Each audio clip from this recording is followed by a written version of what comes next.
Despite aggressive incursions from the digital media space, the book publishing and retail distribution business occupies an indelible position in today's commercial landscape. In spite of this promising position, however, the sector does not seem to command significant attention among investors and business persons. This is probably due to the notion that Africans do not read, or due to lack of information about how the industry works. On this episode, we engage with the founder, managing director of one of Africa's largest bookstores to uncover the do's and don'ts of success in the book retail and distribution business. Welcome, Dr. Kolade Mosuro, Managing Director, Booksellers Limited, Nigeria. How would you advise a startup on strategies for stocking the shelves, if they have one? First, the startup must be familiar with the demographics of its location. He or she will have to be responding to the needs of that location. And so, if the location is close to an institution, what is the strength of the institution? Okay. And what materials do they use in their foundation classes where they have huge numbers? What kind of interests are there around the location? Subject interests. Yes. What kind of interest around? If there are businesses around the location, what line of business dominate? And beyond the business that dominate, what materials can you use as allied to your bookshop that will bring foot traffic to your place? You may find yourself answering that if there are offices around you, they most invariably will need stationery items. Sure. And if there are households around you, they may need household items, not as much as the offices. But then, so you begin to gather all this kind of information, begin to sieve, depending on your capital, to determine the items that you want to have. Now you may also have that there are things that you want to show your prominence. Okay. And you want to use it to attract people. You may have cards, for example. Cards. Yes. You may have cards, for example, some special cards or some special items. And these are the things that you will promote when they come in, to say that, look, yes, there are stationery stores and there are stationery stores, but you will not find this just anywhere. Like a unique selling point. Unique selling point. And when people come to you, you'll be humble enough to ask, okay, what will you like us to have here? What will you like to have? You'll be quite surprised how much people freely give you, because it serves their purpose too. Yes. If you can provide it for them here, why go to Maiduguri or Lagos to go and get them? So, and if indeed they offer this information and you respond, okay, what goes round? So that's the way you gradually build your stock. And along with your stock, you begin to relate it to time. To time and season. And seasons. And so, and the products will begin to speak to you. the ones to have at a particular time, the ones not to have at a particular time. So you look at the seasons of the year. You look at the seasons of the year, and that gives you the history of your products. So you would then know what to have at different times of the year. Coming up, if you had access to a humongous amount of capital, you would still advise that such a person starts small. Or if you had access to a huge like if I have 500 million naira now. Or you lose your 500 million quick if you have no idea as to what you're about.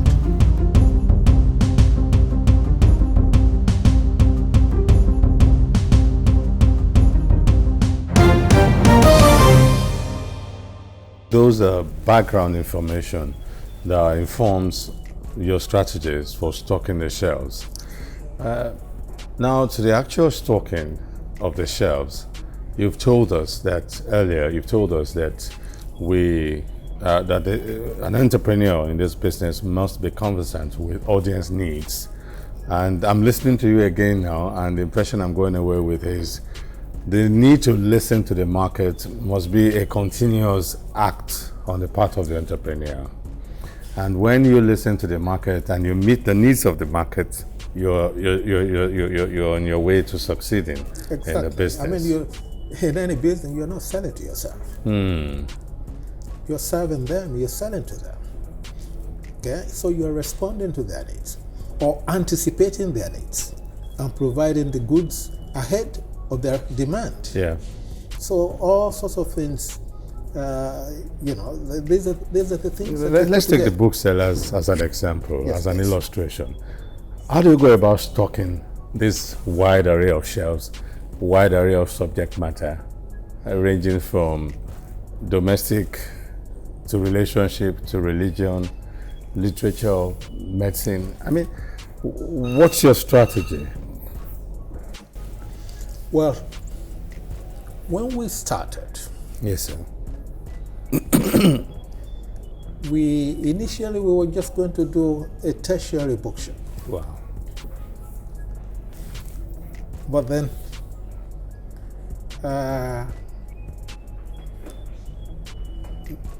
there was so much dislocation in the tertiary calendar. It didn't make sense to restrict ourselves just to tertiary services. Just as you know, the universities have been on strike for close to 2 months now. Yes. So it made it unpredictable for business to project and plan. So we said we will also cater for primary and secondary school books. Okay. And once we catered for primary and secondary school books, we realized that so very often the parents are the one who come to make the purchase. True. So we started asking questions. What were parents like? And so, and we also observed that more women came in here than men. And so we started addressing women needs, books that will interest them, baby and child care, sewing, knitting, cookery books, and the like. And then with time, people will ask him too about religious books. Spirituality. Yes, we had just a shelf initially for religious books. But how wrong were we? Because it looked as if people read outside of their profession, all they read was religious, spiritual book or something. And so we adjusted and grew our shelves into many more than just one. And for medicine, it's broken down into several disciplines. Surgery, urology, obstetrics and gynecology, nephrology, pathology, on and on. Wow. So the business seems to have evolved over yes, time. we begin to respond to the needs of the market. The markets. Yeah. And that's the way. It has to be dynamic. But you had this very huge space. Well, we didn't start with this size. Okay. We started with about 2/3 of the size. Okay. And then we had a hall. And there was a huge demand on us for children's books. So we had to convert the hall to cater for children's section. And then as the tertiary section grew, we had to convert a part of our warehouse to cater for tertiary. So that's the dynamism in the trade. For us to be constantly on top of it and try to get the materials that will match. I'll give you an example. Please. Just yesterday, Jose Mourinho was sacked. So, our reaction would be to pick up his autobiography that are here and give the book prominence. Our reaction is to look for Man United books that are here and to give them prominence. So that's taking note of what's going on around us and responding. So part of your strategy for stocking the shelves is also to listen to news bits and trends, things that are happening around, because that will help in determining what the audience psychography would look like at particular points in time, because it's constantly changing. And I like the fact that you've been able to also teach us that you were not rigid in terms of your entrepreneurial focus. When you started out, you wanted to just service the tertiary institutions around, which are very many. This city is like a confluence of tertiary institutions within a certain kilometer radius. But along the line, because of the dislocation, which made it difficult to plan and also to project, you decided to accommodate some other curriculum publishing and what have you, till it became the general interest reading that we have today. And I think that that's an encouraging lesson for startups out there who are thinking big, who want to do it big. That you'd rather they start small and grow organically. It's even Apple didn't start big. True. Microsoft didn't start big. True. All of this companies started in the garage. So if you had access to a humongous amount of capital, you would still advise that such a person starts small and grow organically. Or if you had access to a huge if I have 500 million naira now. Or you lose your 500 million quick if you have no idea as to what you're about. Does it take time to lose money? So grow. Money is not all that makes the business. Okay, you've got to have solid ideas as to what you want to do with the money. With the money, and you've got to then design it such that you can make the money achieve its purpose. And that's what you have done, which has paid off, I must say. But now you've been able to determine what the market needs. What's the next step? Well, the market is always changing. Oh, that's profound. The market is knowing always changing. What the market needs today does not mean... If I stop here, that's the end. That's the end. The market is always changing. Okay? So you must constantly listen. I must constantly listen to the market, respond to the market, anticipate the market and try and change along with them. That's a trade, and that's business. We do not have a permanent character. It will adapt to so many elements, and so we will. The things that we are doing well, we will try to do them better. The things that we are not doing well, we will try to improve on them. And we have our ears on the ground. The things that we should also get into, we will bring them in. And so that's as long as it aligns with your business strategy. I'm really getting interested by the moment about all of this profound information that are coming forth. You also told us earlier that once you've determined the needs of the market, the next thing is for you to gain know-how about where to obtain what publication. Coming up. So it's still a lucrative business if you get it right. I'm not sure I can use the word lucrative. All right. But it's still a good business if your interest is there and it can engage you and it can sustain you, given what you define for yourself as a kind of financial goal.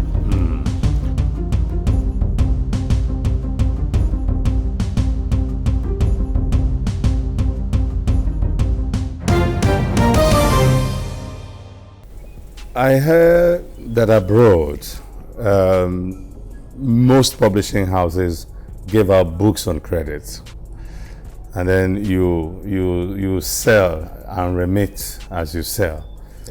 Do we have such facility here in Nigeria? Not like we used to. Not like we used to. Like we used to. The book trade is a honorable trade, but the nation has changed, and so a number of the big publishers will still support booksellers, credible booksellers, by giving them books on credit. Sometimes the credit is very narrow, but they do make efforts. Overseas in the past, if you went around and said you were a bookseller and you were from Nigeria and that they should allow you to have some goods, they will be given some goods and you will sell them and then remit. But now you can't get that. Because of integrity issues. Because of some of the practitioners. Integrity issues. Given that type of constraint, it's very, very difficult now for the starter to be able to gather as widely as possible the kind of books that should be his startup collection, because it invariably means he has to pay every publisher, and that's a huge task. I remember new books are coming out every day. Yes, every day. And so money is not inexhaustible. So where is that retailer going to get the money from? To be able to buy and pay and prepay every publisher? It won't happen. And added to that also is the fact that you could have return on sales. Well, if it was given on credit, after a certain season, you could return to the publishers the unsold copies and restock. That used to be the pattern. That used to be the pattern. But again, integrity. So you then have a situation where it's only the pattern when the publishers now give the books to schools, and the schools now return them at the end of whatever. So bypassing the bookstores and the distribution chain. Bypassing. Wow. Because they often do not allow returns. Yeah. And they know that the schools would most likely exhaust it, or at least to a reasonable level, since they already have a pool of students. The schools return to them in huge numbers. Really? Yes, the schools do return to them.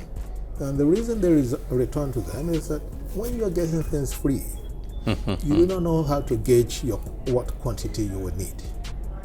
And you become greedy about it. True. And so they may take 200 copies for the sake of argument, thinking that because they have 200 students, they will sell 200 copies. And it doesn't usually work out that way. It doesn't work out that way. And then there are some promotion techniques and marketing techniques that the schools probably don't have, which the bookstores already have in place. So it's injuring both parties, the publishing houses and the bookstores. Yes, indeed.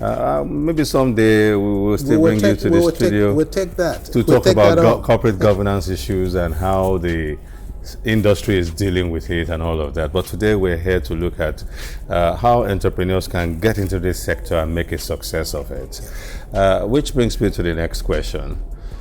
People are saying that the reading culture is dying out. And for that reason, I'm talking about non-industry players now.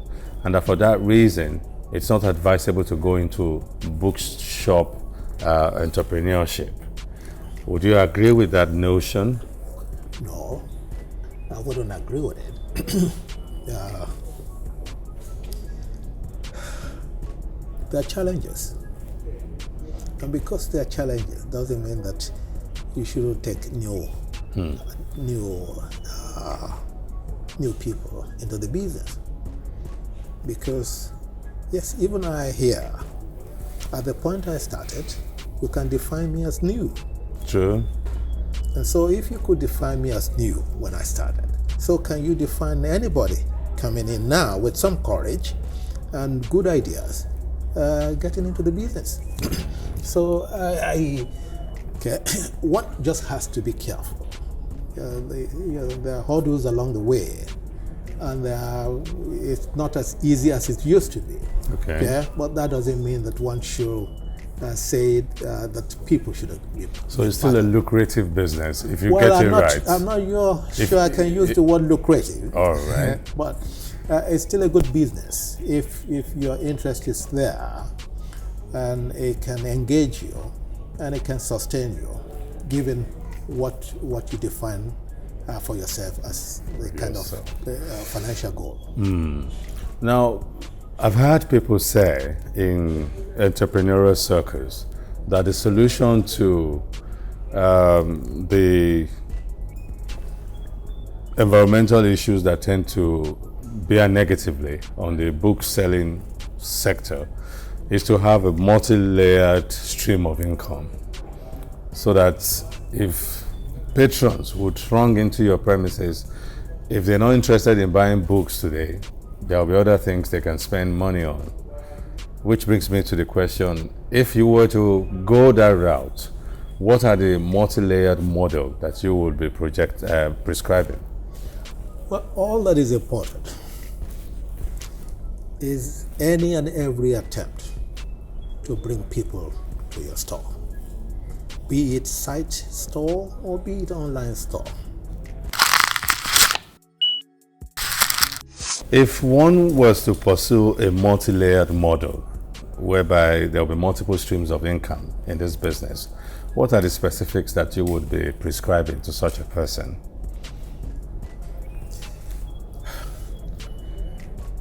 I could have prescribed anything.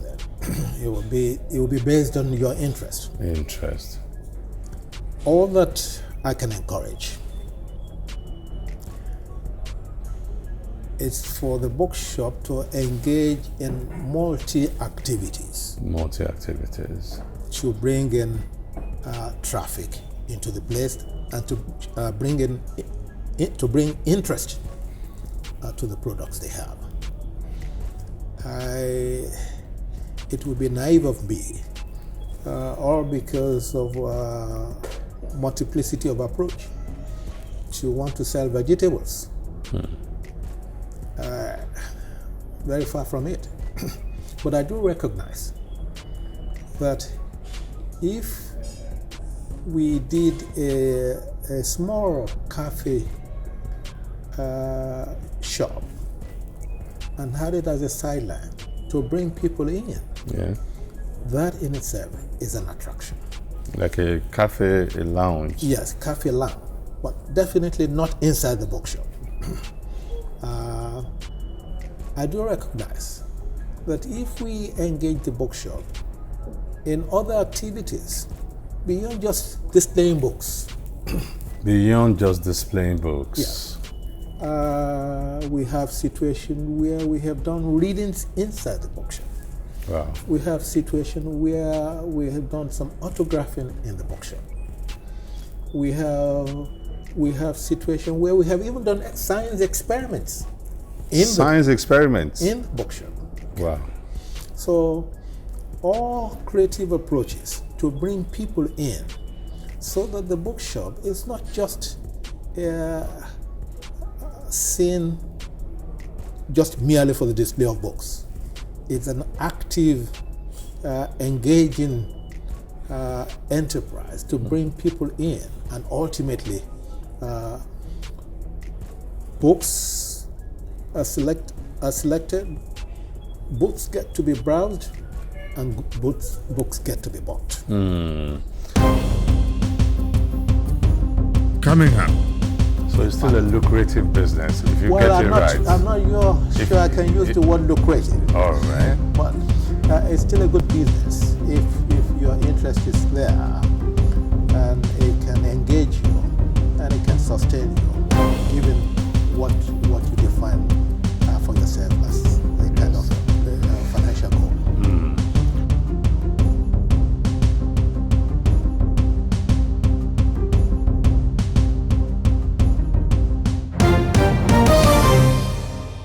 So you advocate activities that bring in the traffic rather than, it's still being proactive. So it's not a business for the reactive, it's a business for those who can think ahead and plan ahead and also act in a proactive manner. Such activities like book signing, author interface, are something that I'm familiar with relatively as someone who's interested in businesses. But the experiment, science experiment in the bookstore is for me a new one. How did that happen? Well, And this is not a laboratory. well, life is a laboratory. Life is a laboratory. Profound. We brought, during the Children's Day, we wanted to show them that science is around them. And so we were able to use even some household items to prove science. You could mix one chemical along with another chemical to give carbon dioxide, such that the carbon dioxide goes into a balloon and expands the balloon. Wow. Okay? That's science around you. Okay? So that was the kind of thing, and we did this for the kids on Children's Day to show them that science is fun, and more importantly, to show them, to relate that to books. To books. So those kind of activities that are novel, unusual, creative, but constructive, I must add, are the ones you will encourage startups to focus on when it comes to bringing traffic into the facility, as it were. Having a lounge cafe is an added stream of income, I must add.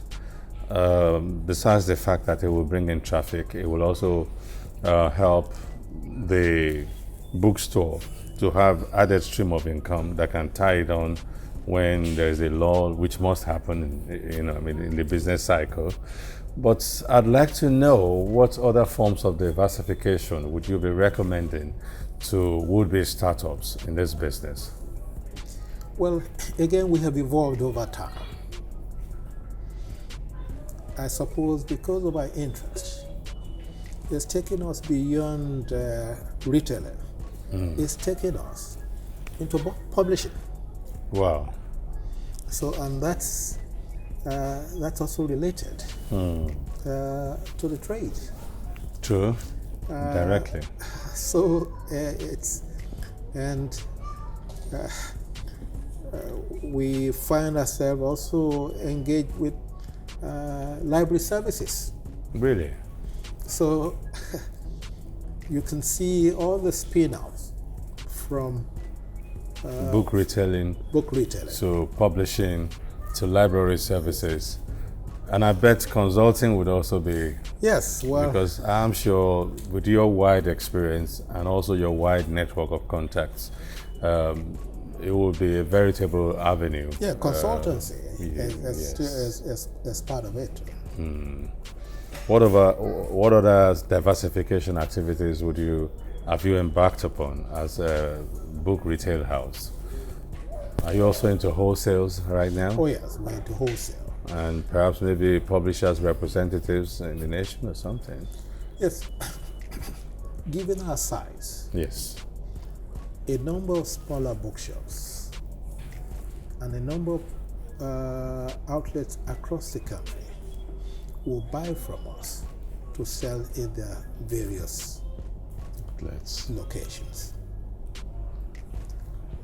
We also have a situation where a number of people, through either self-publication or some commission work, get to do their books.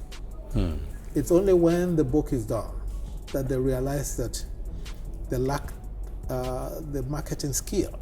Like self-publishing authors. Self-publishing authors. So they almost invariably end up with us, asking us to undertake a national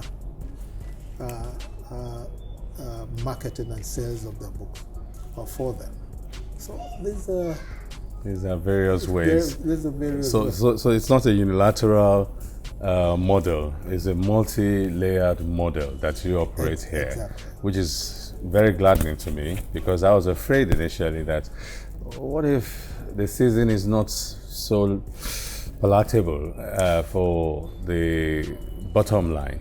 Where will the business tie itself over to the next cycle? But now you've been able to clarify that for us, that there are multi-layered avenues by which this organization sources for revenue and income. If I were to start up in this business, are there associations or professional bodies to which I must subscribe? Yes, there's the Nigerian Booksellers Association. Oh, okay. But I must confess that it's not as strong as it used to be. But it's one that is needed. It exists, and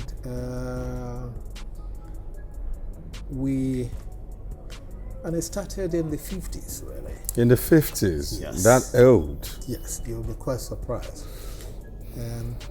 But then it grew and it remained strong until about the 90s. Again, it's had some leadership difficulties. It's also had the challenges of the nation. And then the industry itself has suffered from some identity crisis, because we have not been able to work with the publishing, the Nigerian Publishers Association, as I expected that we would, in hands in gloves, and we found ourselves gathered so very weakly, and gathering only when there are national projects. So, but the association still remains, right. Yes. Though not as limping. I think I prefer that metaphor. Is it compulsory that I must subscribe to the association as a startup? it is welcomed. It's not mandatory. Okay. It is welcomed. And it is welcome because to be part of it, Yes. to give it ideas, to benefit from its gains, Yeah. and to protect you when there are difficulties.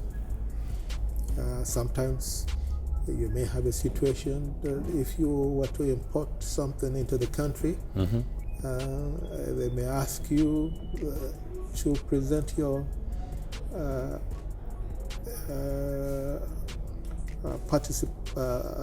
your membership card or membership letter before they can let your goods in. So there are benefits. I was going to ask. Many years back, we will even have training programs. Training programs for Yes. members. Because you see, as big as this bookshop is, it's not big enough for Ibadan. It would be good that Ibadan had 3, 4, 5 bookshops like this. It would serve it well. And so we had training programs, and we even had overseas trips because we built Like exchange programs? exchange programs. We even had Pan-African Booksellers Association. Wow. Okay. But it's not as strong as it used As to. it used to be. But if I don't join, though it's not mandatory, I'll be missing out on certain You'll benefits. be missing on a whole lot of things. Tell us what some of those benefits are. You just told If us you went, two. if you went to a publishers association, they probably will ask you whether you're a member of the Nigerian Booksellers Association. Because that's an umbrella body Yes. that can give you some added credibility, So which is critical. they probably will ask you that. Okay. It's not that they may not deny you, but the chances are high that would be the starting point.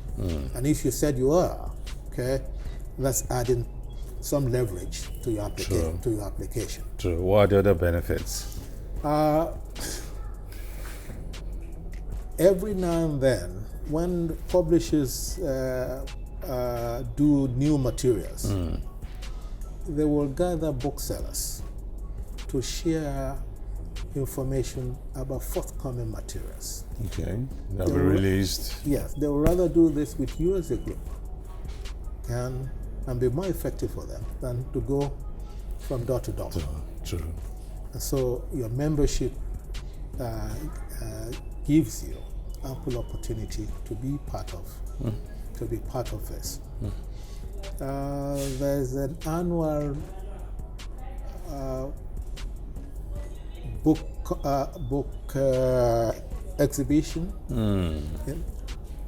Some in Lagos, some different parts of the country. Yeah, I know about the Ife Book Fair. You get notification if you are a part of you're a part of an association. True. Okay.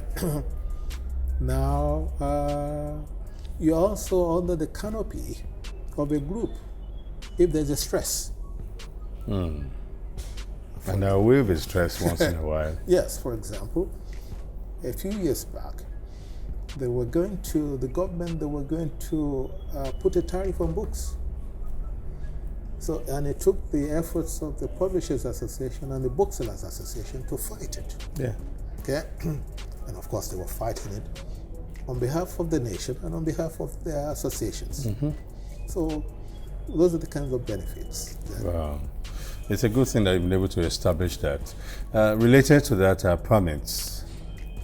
Are there necessary permits that one must obtain before one embarks on this venture?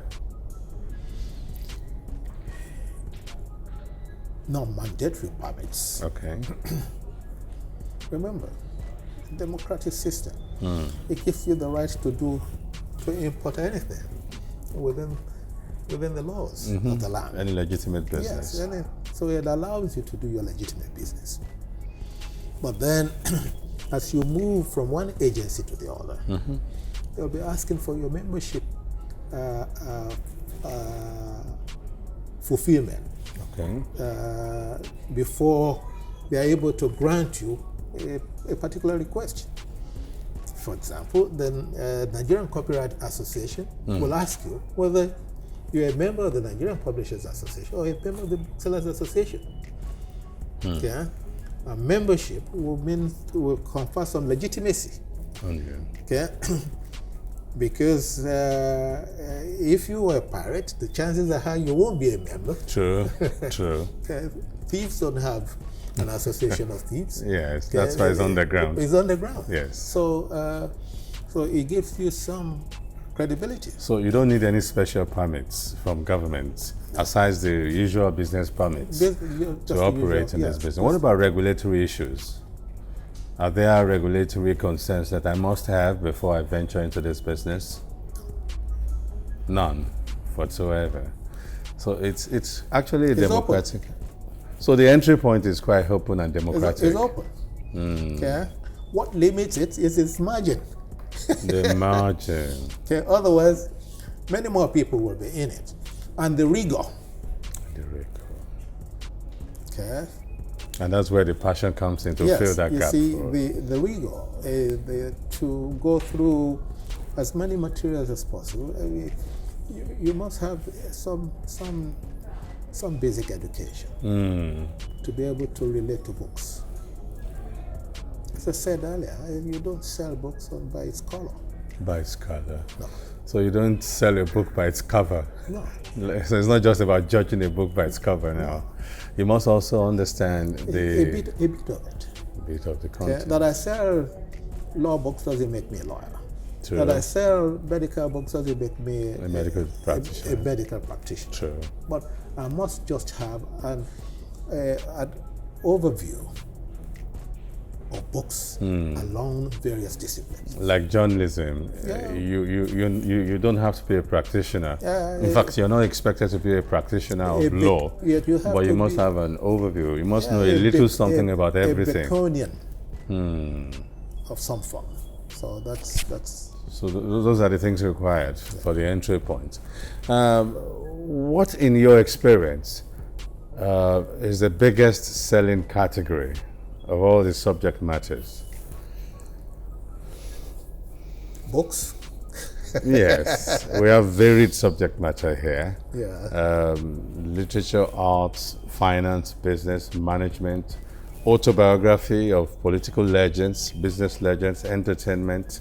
We have medical practice, biosciences, techno-scientific books, curriculum publishing for primary school and post-primary school. Yeah.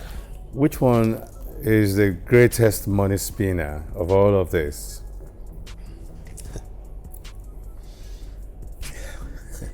During the seasons. Sir? During the school seasons. Okay. The school books. I think we do quite well with law and literature books. Okay. Yeah. And we do fairly well too with the medical books and the biographies. And I think that we do substantially well with general reading too. Okay, general interest reading. Yes. What about memoirs? Well, I put that in the memoirs, biographies. I already put general interest books. Okay. Yes. What about business? Because that's my own area of concern. Do you have many more people over the last 10, 15 years particularly coming to pick up management and entrepreneurship books from the bookshelf than previously? Well,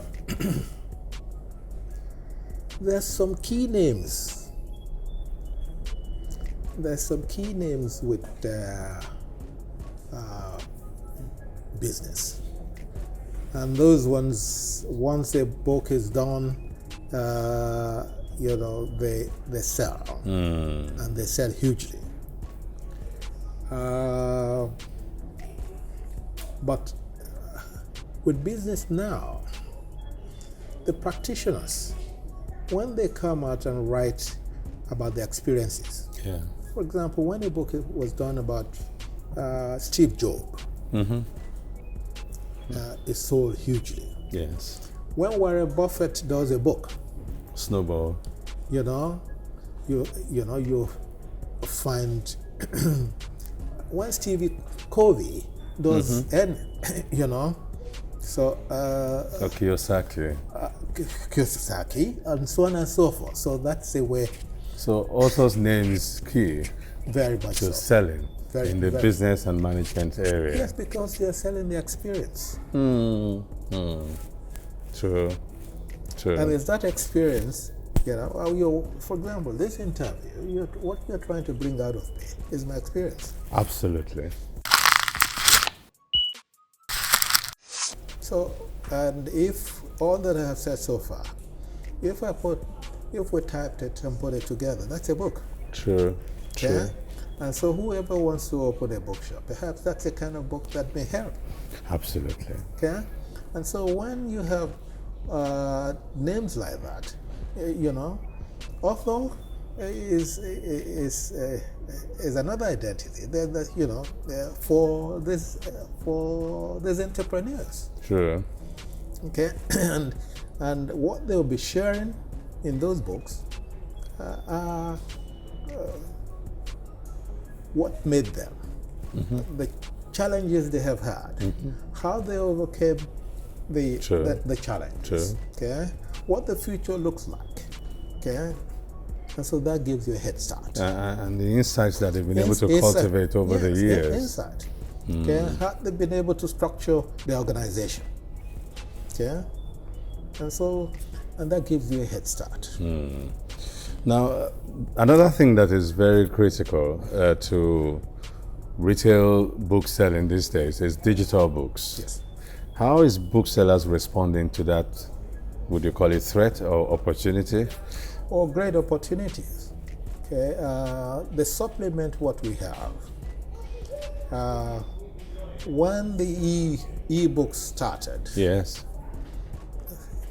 there was a huge clamor for e-books, and it's growing, but it's not as strong as it used to be. Oh, really? Yes. Some of us will think that it's growing.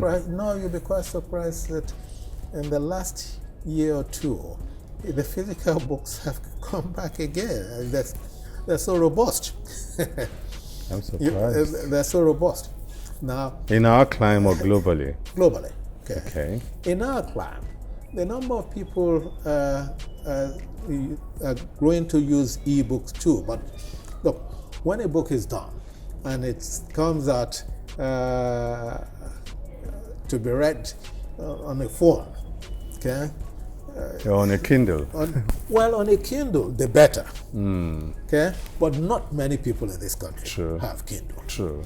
If you have the equipment to be able to read them the way they should be read, okay, yes, maybe so. But when you're using your phone to read them, the best you can get from them are nuggets. True. Yeah. True. So they complement what we have. And but certainly they're taking a chunk of the market. Maybe not a huge chunk, but they're definitely eating into the market share. They're eating into it. The market share. They're eating into it. But remember, if you were to look at the Nigerian publishing industry, how many books have been done in the e-format? Okay. Microscopic percentage. Microscopic. I agree. So that answers it. So it's not really a threat as it is. It's a compliment. But how are you responding to the entrant of the e-books and the digital books? Because they've come to stay. Certainly. So how is booksellers responding to their entrance into the sector? Oh, where possible, we have them available for sale. Where possible. But again, in the Nigerian publishing scene, not many publishers have their books And the market seems to still prefer the hardcore books. I was speaking to a friend some months ago, and he said, look, there's nothing like holding a book in your hands. That for him, it's about a physical book. Are you planning to have like a website or an online space where people can buy ebooks at some point in the future? Well, by way of response, or you prefer to just stick to your traditional? We have a website. Okay. Is it a commerce website? We have a commerce website. Wow. We sell on our website. We sell through Konga. We sell through Jumia. Hard copy. We sell hard copies. Okay, but I have no right. Okay, just because I own a bookshop, I have no right just to convert any book into e-book. No, certainly. And just sell. Certainly. So the publishers will have to make such version available for us to be able to sell them. So for now, you have your presence on online platforms. I don't want to mention their names now for obvious reasons, but different online platforms where people can purchase from this store and you deliver to them. Is it nationwide or international? All over the world. All over the world. People can order books from this store from any part of the world and they will be delivered to them. I think that's a very good innovation that you have added to the several innovations that we have observed in this enterprise that qualifies this enterprise to be featured on this program. How have you been gauging the response in terms of how the patronage is on your various online platforms? Is it encouraging? I think it's very encouraging. You know, I'm particularly impressed with the sales emerging from the online section. Okay. And I'm particularly also impressed with a number of e-commerce events that are taking place in the bookshop. Really? So e-commerce events that are taking place in the bookshop. In the bookshop. As you very well know, I mean, a few years back, the bulk of sales came through cash. True. Okay. The bulk of sales now come through POS. You know why I gave a chuckle? Yeah. Because a lot of unbudgeted expenses from my own part, I've gone into books through these digital platforms. Because many times when I go into bookshops, I just want to buy a certain amount of books in terms of costs. And then because of my greed for books, actually, which is something I'm not greed, because of your interest. My interest. I pick a lot more. Yes. Well, and because I know that I'll just swipe my card. I mean, I've gone into a bookshop before and I've ended up buying books of over 400,000 naira. Well, we welcome people like you into the bookshop more. Yeah. Because I got in there and I realized that there was a huge discount on the books. I had to ask the sales lady, are you guys closing down? She said no, that we just want to empty the shelves. I picked books, but if it was just cash, I would have been limited that day. Well, some people come to the bookshop with a clear intention of coming to buy a particular book. True. And in the course of it, the spread leads them to other threads. True. And I can testify to that. And they make purchases. That's been my personal experience. Some other people come in just to rustle, to find out what's in there with an open mind, to find out what's available, what's new. Like window shopping. Yes, and they will make their selection and make the purchases. Some may not buy the moment they come, but the book has registered. And so they may then come back to make their purchases. So this is getting more and more interesting. I want to know also, there are online downloads that people avail themselves of these days. Some free versions, which of course is usually abridged in some ways. How are you responding to that? Because it's also another threat, if you ask me. Well, the free downloads are those that are already in the public sphere.